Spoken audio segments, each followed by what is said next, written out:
একবাৰ গানটো এইটো ভাইমনদাৰ গান ভাইমনদাৰ গোটেই টিম আধা টিম আছে মঞ্চত সবকে মাতিছোঁ মঞ্চত এইটো মই এটা গান কৰিছিলোঁ মন যায় সেইটো অসমৰ আটাইতকৈ দীঘল গান 7 মিনিট 36 ছেকেণ্ড আৰু এইখন চিনেমাত এটা গান কৰিছোঁ সেইটো 8 মিনিট ছয় ৰেকৰ্ড ভাঙিলে আৰু আমাৰ মাজত আজি মই সব কথা ক'ব নোৱাৰিম কাৰণ মই অকল মিউজিক প্ৰডিউচাৰ হিচাপে আছোঁ গৰিমা আছে যশস্বী আছে সবৰ নামবোৰে মই নাজানো ভালকৈ বনদীপ আছে বনদীপে ক'ত গ'লতো অঁ ই মুনিন বৰুৱা কেৰেক্টাৰ কৰিছে মুনিন বৰুৱাকতো জানে গোটেই সব হিট চিনেমা তেওঁ বনাইছে মই মিউজিক কৰিছোঁ চ' গোটেই সোপা আছে আজি এটা প্ৰমোশ্যনেল এটা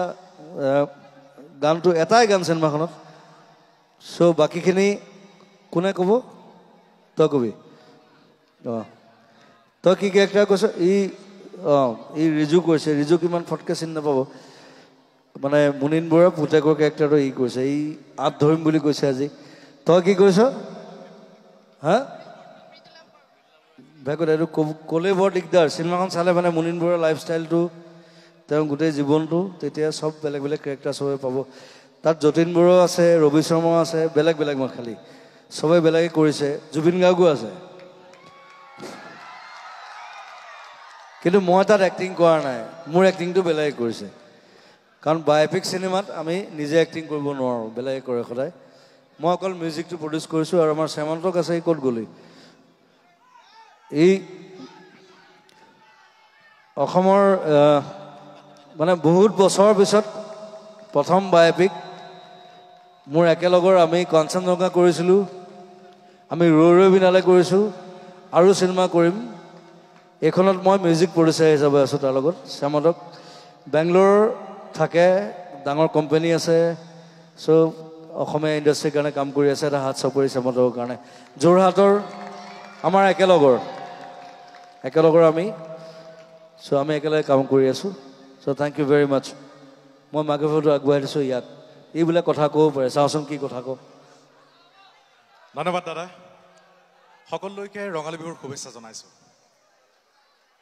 আচলতে চিনেমাখনত জুবিন দাই অভিনয় কৰিছে কৈছে ইয়াত এটা ৰহস্য সোমাই আছে 23 মে'ত সেয়া ৰহস্য ফাদিল হ'ব এটা সঁচা কথা কৈ দিয়া নাই কিন্তু তেখেতে 90 দশকত জুবিন দায়ে যি যাত্ৰা কৰিছিল মিউজিক জগতত আমাৰ সংগীত জগতত যেনেকৈ ব্যৱস্থাপনা কৰিছিল কেনেকৈ কণ্ঠদান কৰিছিল প্ৰতিটো গানৰ আঁৰত কি কি কাহিনী সোমাই আছে সেই যে মায়াবিনী সকলোৰে এভাৰগ্ৰীণ ছং সেই মায়াবিনীৰ আঁৰত এটা ডাঙৰ কাহিনী আছে প্ৰতিটো গানৰ আঁৰত থকা প্ৰতিটো কাহিনী আপোনালোকে গম পাব সেই 23 মে'ত ভাইমন্দা চাবলৈ আহিলে মুনিন বৰুৱাদেৱ আমাৰ সকলোৰে অসমীয়া চিনেমাৰ পিতৃস্বৰূপ প্ৰয়াত মুনিন বৰুৱাদেৱে এটা সময়ত গাঁৱৰ কেইজনমান ডেকা ল'ৰা লগৰ সংগী লৈ ওলাই আহিছিল চিনেমা কৰিম বুলি আৰু সেই সময়ত যি সময়ত হিন্দী ছবি অথবা আন ভাষাৰ ছবিয়ে অসমত অসমীয়া চিনেমা গ্ৰাস কৰি তুলিছিল আৰু সেই সময়তে চ্যালেঞ্জ কৰিছিল যে অসমীয়া চিনেমা কৰিম আৰু জনপ্ৰিয় কৰিম সেইটো পৰ্যায়ত কৰিম হিয়া দিয়া নিয়া আপোনালোকে নিশ্চয় জানে নিশ্চয় চাইছে প্ৰতিজনৰ অন্তৰত আছে হিয়া দিয়া নিয়া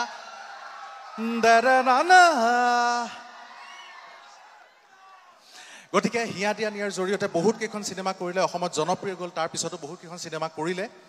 আৰু সেই চিনেমাবোৰৰ আঁৰৰ কাহিনী আপোনালোকে জানিবলৈ পাব ভাইমন্দাৰ জৰিয়তে মুনিন বৰুৱাদেৱৰ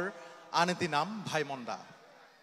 ইয়াৰ পিছতে আপোনালোকে জানিব পাৰিব যতীন বৰা ৰবি শৰ্মা অসমৰ জনপ্ৰিয় অভিনেতা তেওঁলোক কিদৰে আহিলে মঞ্চ জগত অথবা বোলছবি টিভি চিৰিয়েলৰ জগতৰ পৰা কেনেকৈ বোলছবি লৈ আহিলে আপোনালোকে জানিবলৈ পাব এই যে অসমীয়া বোলছবিৰ ক্ষেত্ৰত বায়'পিকৰ ক্ষেত্ৰত বহুকেইখন বায়'পিক কিন্তু হ'ল কিন্তু অসমীয়া ৰাইজ এইবাৰ সাজু হওক প্ৰথমখন কমাৰ্চিয়েল বায়'পিকৰ কাৰণে সেইখনেই হৈছে ভাইমন্দাৰ কাৰণে সাজু হওক অসমীয়া চিনেমাক আৰু এখোজ আগুৱাই চাবৰ কাৰণে সাজু হওক অহা 23 মে'ত ভাইমন্দা চাবলৈ আহক মই কিন্তু আকৌ এবাৰ চিনাকি কৰি দিব বিচাৰিছোঁ বাণী দাসৰ চৰিত্ৰত অভিনয় কৰিছে মোৰ বন্ধু উজ্জ্বল ৰবি শৰ্মাৰ চৰিত্ৰত অভিনয় কৰিছে জয় শইকীয়া ভাই এটা বিশেষ চৰিত্ৰ ভাই চৰিত্ৰত অভিনয় কৰিছে অৰ্ঘদীপ সম্পূৰ্ণ কষ্টিউমৰ দায়িত্বত আছে ডিজাইনৰ দায়িত্বত আছে আমাৰ বৌ গৰিমা বৌ ভাইমন্দা মুখ্য চৰিত্ৰত অভিনয় কৰিছে প্ৰায় 2 বছৰ ধৰি তেওঁ কোচ কভাজ কৰিছে চৰিত্ৰটোৰ কাৰণে বন্দীপ শৰ্মা এটা ডাঙৰকৈ হাত চাপৰি বিচাৰিছোঁ আমি যশস্বী সকলোৱে চিনি পাই আছে সকলোৰে চকুৰ মণি হৈ পৰিছে বৰ্তমান সময়ত টিভিৰ পৰ্দাত যশস্বী পৰিচিত তেওঁ কৰিছে মঞ্জুলা বৰুৱা ভাইমন্দাৰ পত্নীৰ চৰিত্ৰটোত অভিনয় কৰিছে এতিয়া আমাৰ মাজত আছে যতীন বৰা কৌশিক ভৰদ্বাজে কৰিছে ভেকু এটা বিশেষ চৰিত্ৰ আমাৰ সকলোৰে শ্ৰদ্ধাৰ মৃদুলা বৰুৱা বাইদেউৰ স্বামী তেখেত ঢুকালে বৰ্তমান সময়ত কিন্তু তেখেতে বহুকেইখন ছবিত প্ৰযোজনা কৰিছিল সেই চৰিত্ৰটোত অভিনয় কৰিছে আৰু এই অভাজনে মানস বৰুৱাৰ চৰিত্ৰটোত অভিনয় কৰিছোঁ অকণমান চেষ্টা কৰিছোঁ তেখেত হৈছে মুনীন বৰুৱাদেৱৰ সুপুত্ৰ গতিকে ইমানখিনিয়ে কৈছোঁ সকলো ৰাইজ সাজু হওক ভাইমন্দা বুলি এবাৰ কওক মাত্ৰ ভাইমন্দা বহুত ধন্যবাদ ভাইমন্দা থেংক ইউ বহুত ধন্যবাদ জুবিনদা খালি জুবিন গাৰ্গটো নাহিলে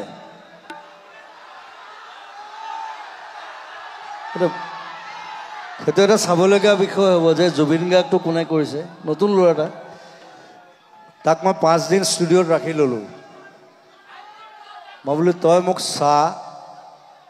মই কেনেকৈ খাওঁ কেনেকৈ শুওঁ কেনেকৈ হাগো সেইকাৰণে তাক মতা নাই নতুন ল'ৰা সি আমাৰ ল'ৰা আমাৰ যোৱা বছৰ সি NSD পৰা পাছ কৰিছে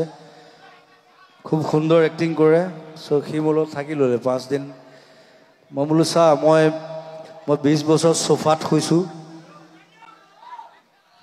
এতিয়া সি মোৰ ষ্টুডিঅ'ত আছে মোৰ শুবলৈ জেগা আছে মই তাক শুবলৈ দিয়ে নাই কিন্তু মই বোলো তই চোফাত শুব লাগিব মাটিত শুব লাগিব মই যেনেকৈ আছিলোঁ তেনেকৈ থাকিব লাগিব মই যেনেকৈ এনেকৈ খজুৱাই থাকোঁ সেইটো কৰিব লাগিব এই পোকৰ খজুৱাই নাথাকোঁ দেই সেইটো মোৰ অভ্যাস মই এইটো মানে কিবা চিন্তা আহিলে এনেকৈ খজুৱাই থাকোঁ এইটো কঁকালটো খজুৱাই থাকোঁ চ' তাকো চাবলগীয়া এটা তাৰ নাম কি Partha Hazarika is a nice actor আৰু বিৰাট ধুনীয়া কৰিছে বুলি শুনিছোঁ খালি মই শ্বুটিঙত যাবলৈ নাপালোঁ কাৰণ মই আকৌ নিজৰ চিনেমাখনত লাগি আছিলোঁ চ' গৰিমা লাগি আছে গৰিমাই ভালকৈ কৈছে বঢ়িয়াই কৰিছে চ' চবে চাবলৈ আহিব 23 মে'ত আমি একেলগে হললৈ যাম ভাইমন দা এতিয়া গানটো গাম থেংক ইউ ভেৰি মাছ